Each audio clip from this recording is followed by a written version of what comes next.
No. So the Gemara says in Sanhedrin, Right. there was a certain place called Kushta, right? And he says that the people of this place never told a lie. They Correct. never changed their words. And lo mayit enish dehatam belo zimne, and nobody died early. Right. Right? So the place called Kushta, which by the way, Kushta means emet, Right. right? The definition. And it says nobody lied, nobody changed what they said, they didn't tell lies, and nobody died early.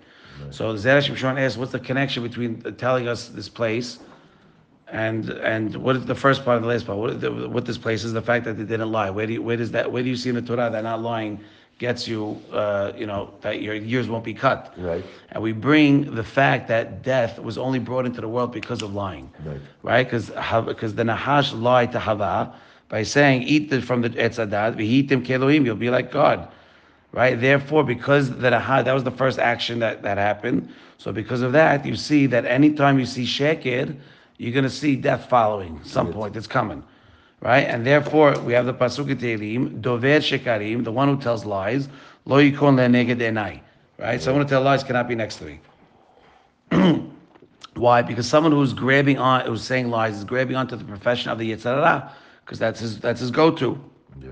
Because we saw that the Nahash seduced Hava with lying, and from that he became cursed. Right? And anything that's cursed, that it cannot be attached to anything blessed. Right. And that's why we say the Gemara on Shabbat that emet withstands and sheker doesn't withstand. Right? And since, why? Because sheker comes from the side of cursed. Because we know Nahash was cursed. Right? Nahash lies, he got cursed, so that anybody that lies is cursed. Right? It will not stand up and not withstand anywhere. That's why Canaan, the son of Ham, tells his kids, lie and don't attach yourself to truth because it's not who we are. We're cursed. Okay? And then we bring Gemara and Sanhedrin that anybody that changes his words and lies, he's just like a person who's Oved Avodah Zarah. And he brings a pasuk, V'hayiti be'enav kimtateya, that Yaakov tells Rivka, he's going to see me in his eyes as a deceiver. And the question is, why? Because we have to look and examine, because Yaakov didn't change his words. He just wore the clothing of Esav. Right? And that's not the worst thing in the world. And it's not called shifting his words. And then we say, well, because Yitzhak was blind, we know Yitzhak was blind. For Yitzhak specifically, it is considered lying. By putting on someone else's clothes and he only feels, that would be. So if that's the case that you see with Yaakov Avinu, that with Yitzhak Avinu, that it is considered... No, Yaakov Avinu, that he did try to trick him or lie. Right, so why would he do that? Because Yaakov is Emet. Yaakov doesn't lie. So how can it be? So because it's looking like he's causing Yitzhak to based on his lie, right? So we bring a Gemara on Holin that Rava says in the beginning we thought that a siman is more adif, is more better than touching, right? Or seeing something with his eye, seeing something, right? But why? But now we say that it's that voice is more important than a siman, okay? And that's the halakha. That if you, regarding a lost object, voice overpowers a siman. Right. Or seeing it with your eyes. An ed, the witness. Right. A witness coming and says, I saw him take this, and I know that's his, that's more powerful than I say, I have a nick on the side of this thing, and that's why it's mine. Okay?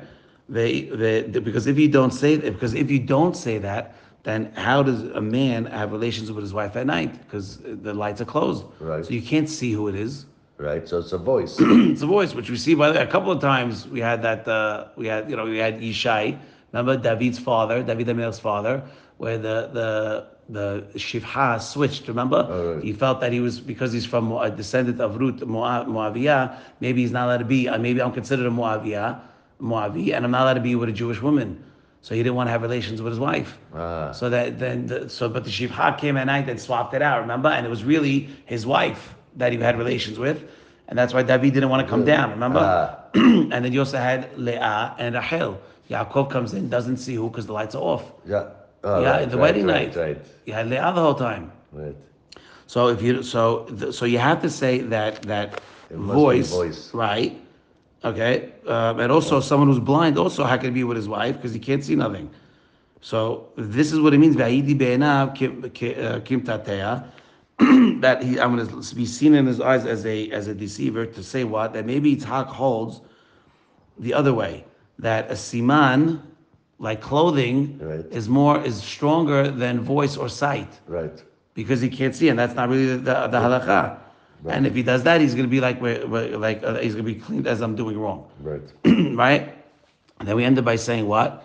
That really, that God forbid you should ever say that Yaakov did lie, because if he would have lied, if he tended to lie, he would have changed his voice. Right.